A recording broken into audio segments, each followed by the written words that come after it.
My mom moved up to the loft after her brothers died.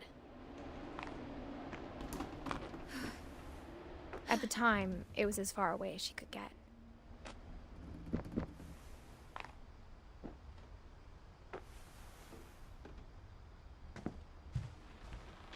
She spent a summer building houses in Calcutta, where she met my dad, Sanjay.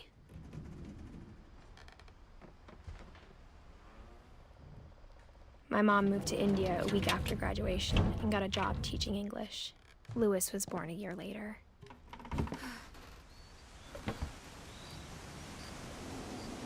When my dad died, I don't think Mom knew where else to go. I'm sure Edie was happy to have her back. The house had to get a little bigger, but Edie was used to that. And for a while, things were good. Almost normal, but it didn't last. The beginning of the end was Milton's 10th birthday, when Edie gave him a castle.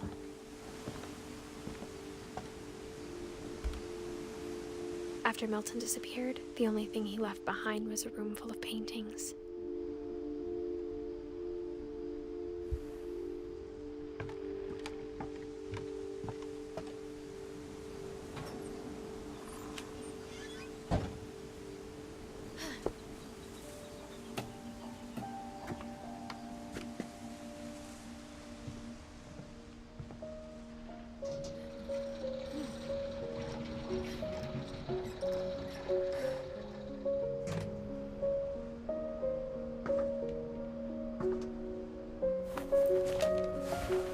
Milton Finch in The Magic Paintbrush.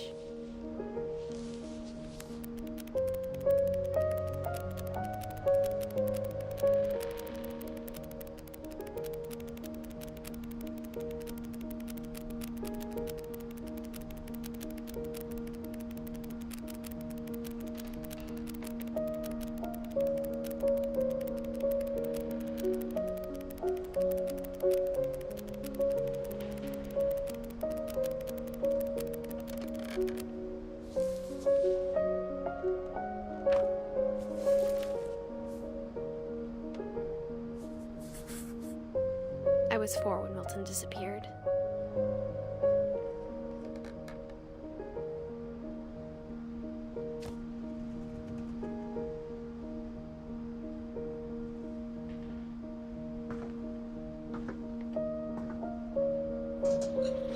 Mom spent months searching for my brother. Then she sealed the doors.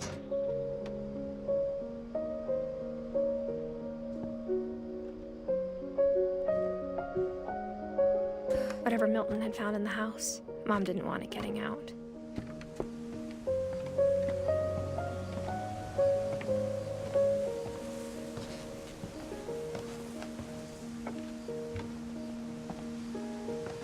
Mom definitely blamed Edie, but I think Louis blamed himself. After he graduated, he just spent more and more time in his room, until Mom got him a job at the cannery.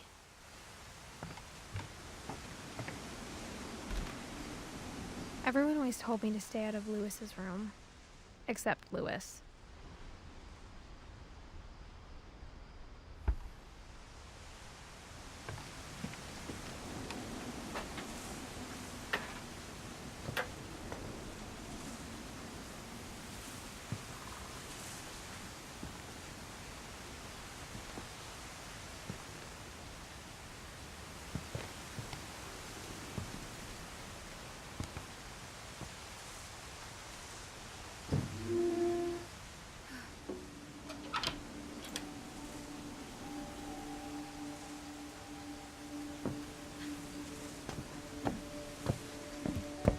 Louis's room smelled very, very familiar.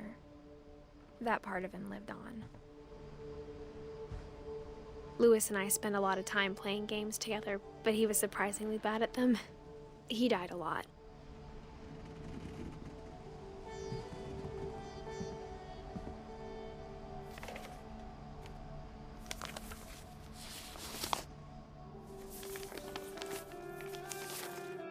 Dear Mrs. Finch, as Louis's psychiatrist, I can understand your desire for an explanation.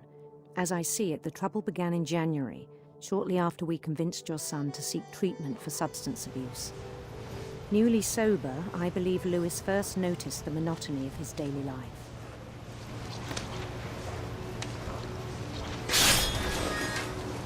He kept working at the cannery,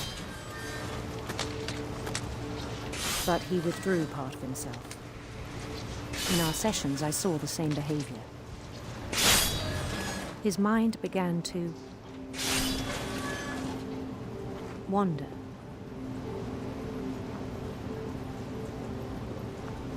I asked him to describe it. He said he started small, imagining a labyrinth. He'd feel his way about. Then something moved. Bats and toads.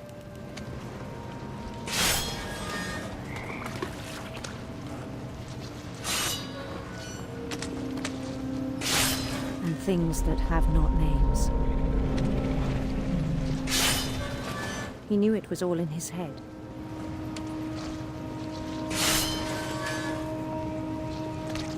But he took it very seriously. I had hoped he'd find himself.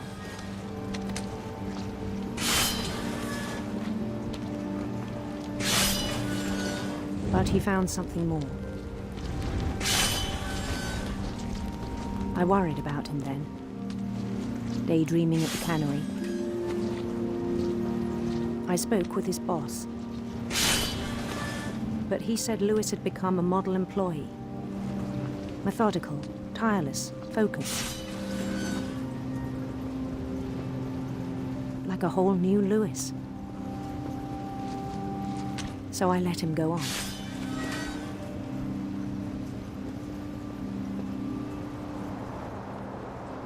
I even encouraged him.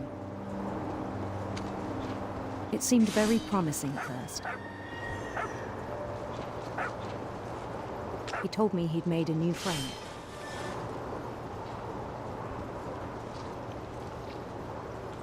On the edge of a city he named Lewis Topia.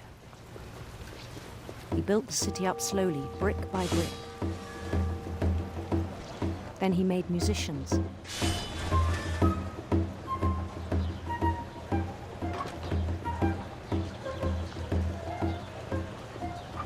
And songs for them to play. He talked about starting a band. And he was always humming something. Every day his imagination grew stronger. He no longer spoke at the cannery. But his chopping was as reliable as ever. Then one day it struck him that all the cheering crowds, even the stones under his feet, were all in his imagination. So he could do whatever he wished.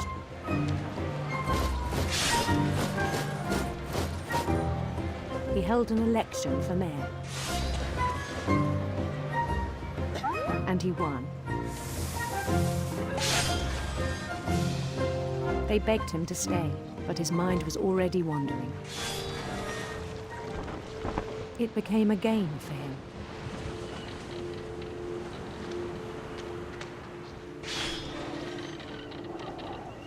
He'd conquer a city, then immediately push on.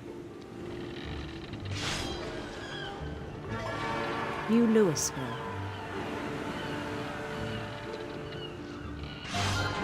St. Louis. He started drifting away from our reality.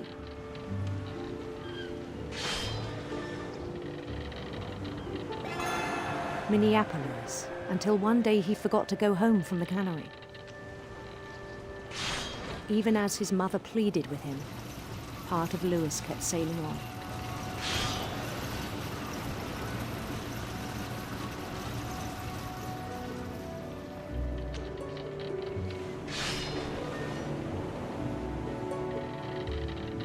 In Lewisburg, he heard rumors of a Handsome queen.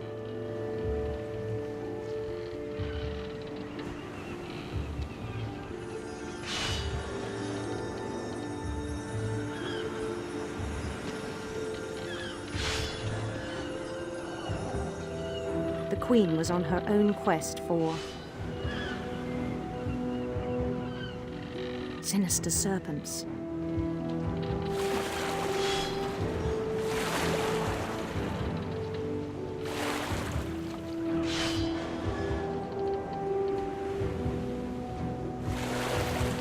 He followed the sound of her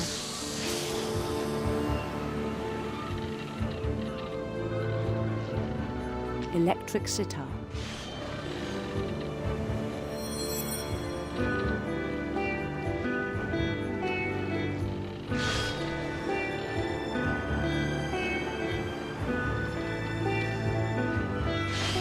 His chase led him to a golden palace east of the sun and west of the moon. Even then, his logic remained sound. He knew the world was all in his imagination.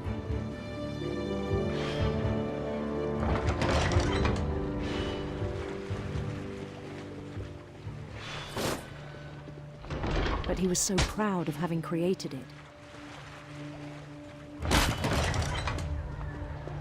In his own eyes, he'd become something greater than a king.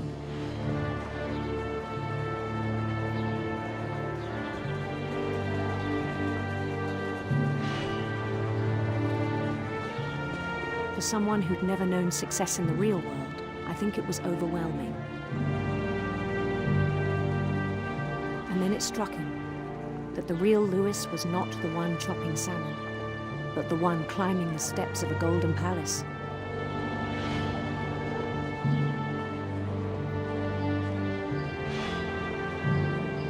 My imagination is as real as my body, he told me. It was hard to argue with him.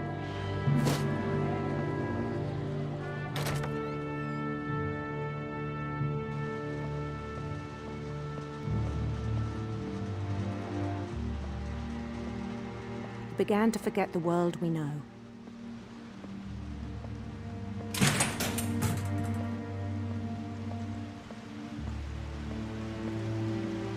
I think it pained him to remember Lewis, the cannery worker.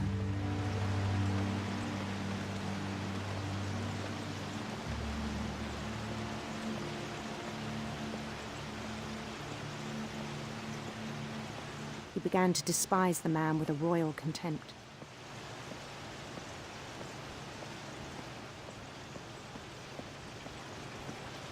I still thought I could save him. Even after he said he was being crowned king over all the lands of wonder. The palace would be packed with his companions.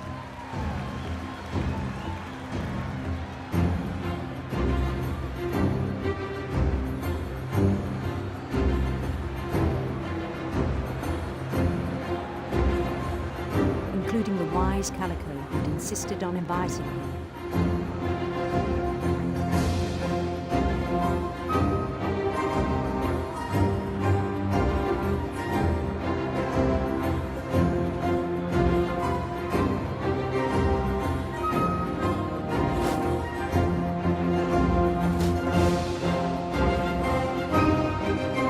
His queen waited, holding his crown.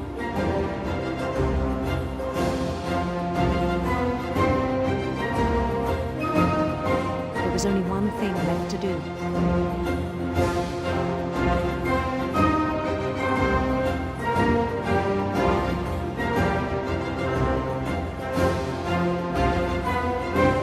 Bend down his head.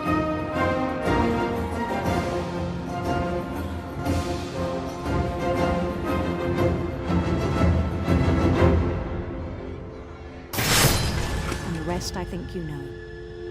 Mrs. Finch, your son was a kind man who will be missed by all of us who knew him.